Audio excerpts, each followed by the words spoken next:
So, yeah, I'll just get right into it today because I have no idea what else to do. Okay. Stitch mutters to himself in his shop. He guesses eggs and biscuits are roughhousing again because the fabric of space-time is tearing something fierce on Lord English's Cairo overcoat. This sort of thing is exactly why he keeps a backup coat and always leaves Stitch with one of them. Any gang does well to have an in-house doctor on hand, but if you deal in time travel, you better have a damn good tailor too. HB, call Spades for backup.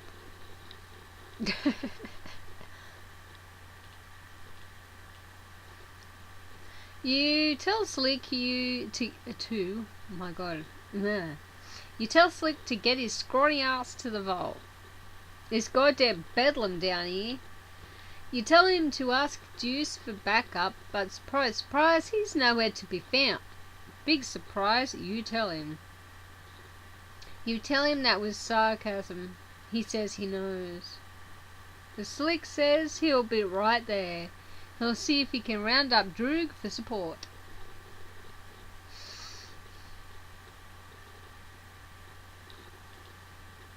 Droog says Deuce is tailing Finn while he is tailing Deuce. He'll be there to help out Boxcars as soon as he and Deuce take care of business with Stitch. Couldn't be simpler. Oh yeah, he also mentions he pumped Finn full of lead so you could cross him off the list. You roger all that. The past.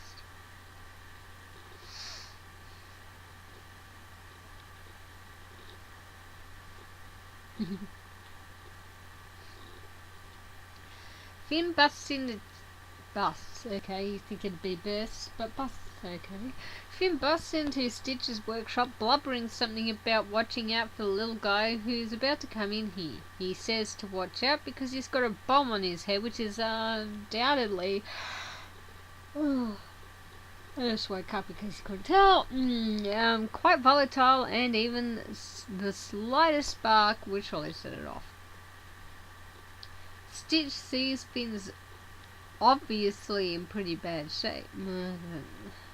Stitchy Finn's obviously in bad shape.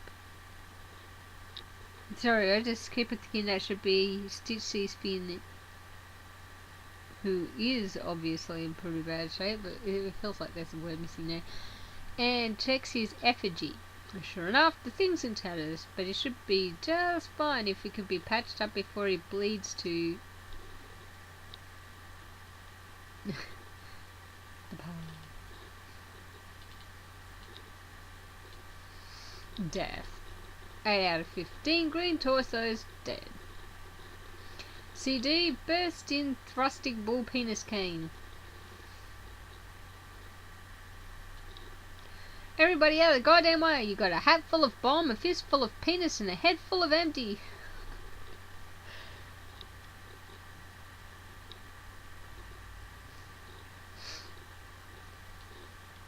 Stitch says drop the livestock knob and settle the hell down. He says you do realise C4 is a stable explosive and won't detonate with gunfire, right? You say, oh. DD, sneak into Stitch's boutique.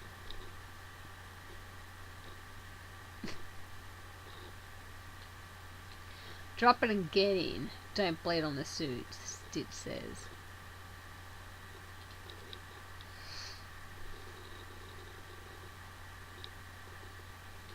Kick his ass into the brawl's limb. You admit the thought of carrying an imprisoned tailor wherever you go is gratifying for personal reasons. But in this case, keeping him alive should be useful in dealing with English later. HB, prod idiots with red cheeks.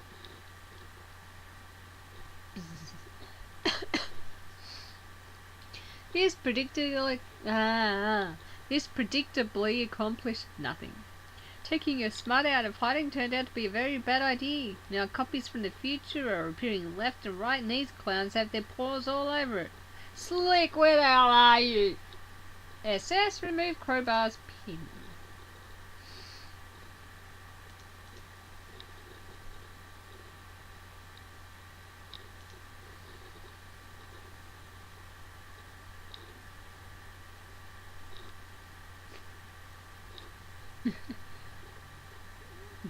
Slick there seems to be a little bit underpowered without a gun firing off tons of bullets at the speed of gunfire. Don't mind me. Crowbar's alive again, and a whole bunch of other stuff is different. And you forgot this gang almost seems halfway competent when he's running the show. The good news is you get to kill him again. SS insert and quickly remove Snowman's pin. You have no idea how much you'd like to, but even you're not that crazy. Still, kind of tempting. Come on. I love 3 in the morning. Snowman's music.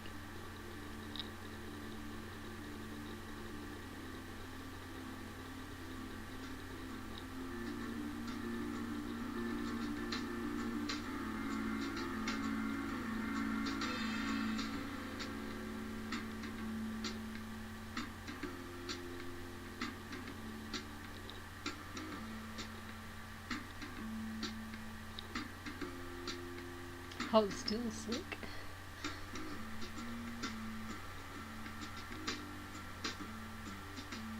There's something in your eye. Yeah, ow.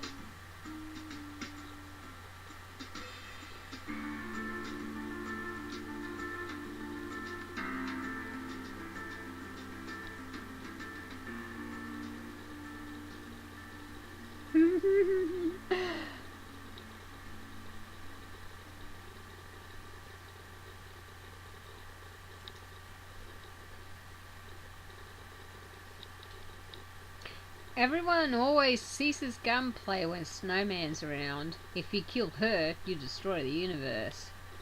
SS, remove knife from eye. It's not a knife, it's Snowman's cigarette holder. All you know is she's gonna have a hell of a time getting it back. SS, give it to Sawbuck.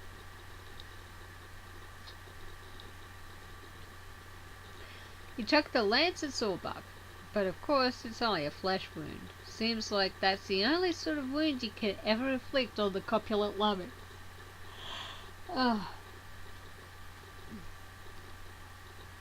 Consequently, you and he both jump to a random point in the timeline. This looks to be in the recent past when Stitch and Crowbar were setting up the crates for the imminent gunfight, which was very thoughtful of them. Yeah, it was, actually.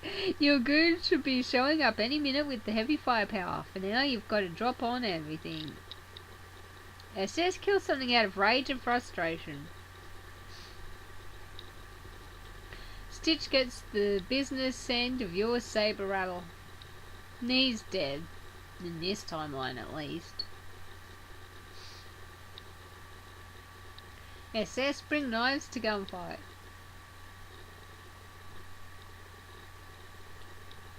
Where do you think you're going, fatty? You'll deal with him in a minute. You whip out your double-edged sword and Occam's razor. I love what he's named his weapons. They're really cool. Occam's razor, Crowbar's head. Make it happen.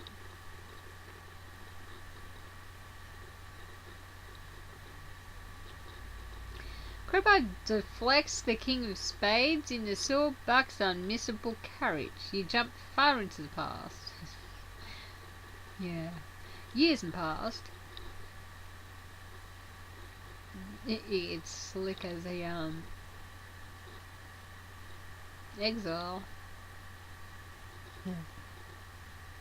Which is to say the present, for the time being, a scurrilous straggler eyes impromptu desert skirmish.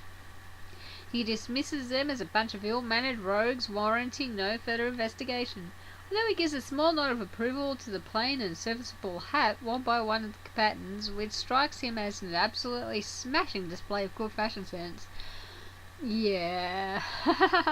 SS, he Crowbar and Ed.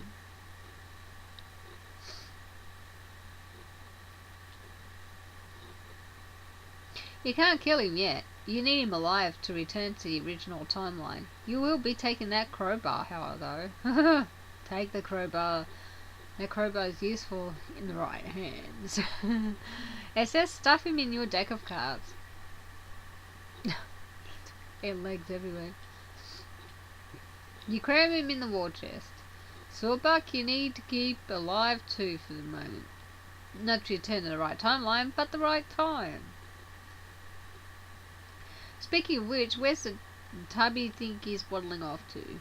SS? Just go stab Swordbuck until the time shenanigans stop.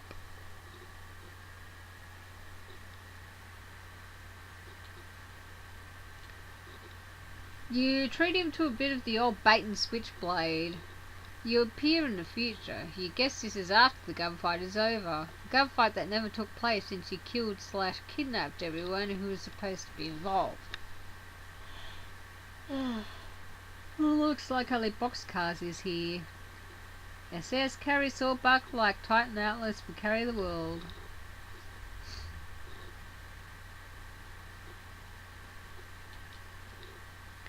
You order Hearts to drop his tub on the double before this fat love puts you in a wheelchair. If you take Swordbuck back to your own time and kill him there, that should save you the trouble of hunting him down. Might as well take Stitch too. Maybe you're not really sure if that's how it works. You don't really care though.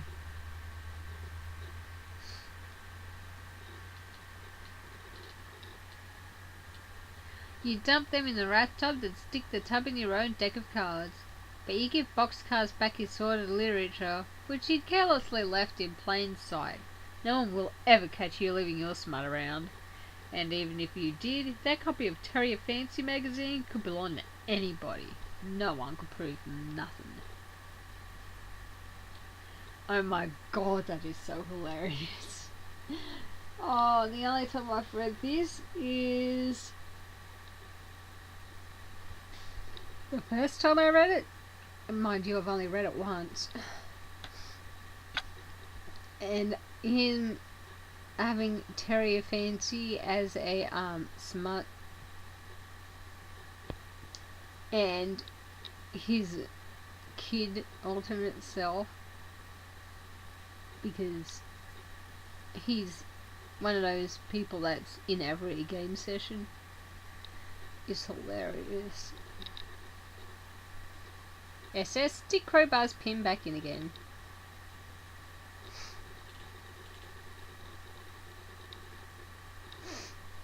You go back to your original timeline. But now, stuffed in your chest, you've got a live crowbar from another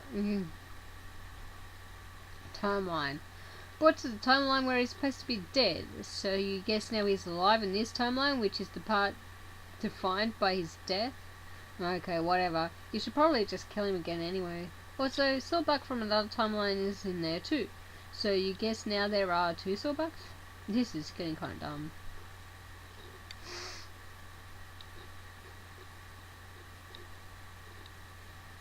You open the chest, releasing them both. Crowbar doesn't look too pleased.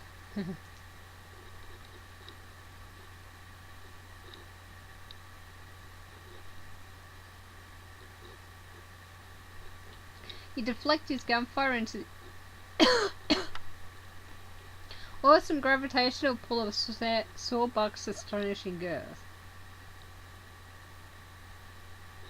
Everybody into the past. And I'm going to stop here.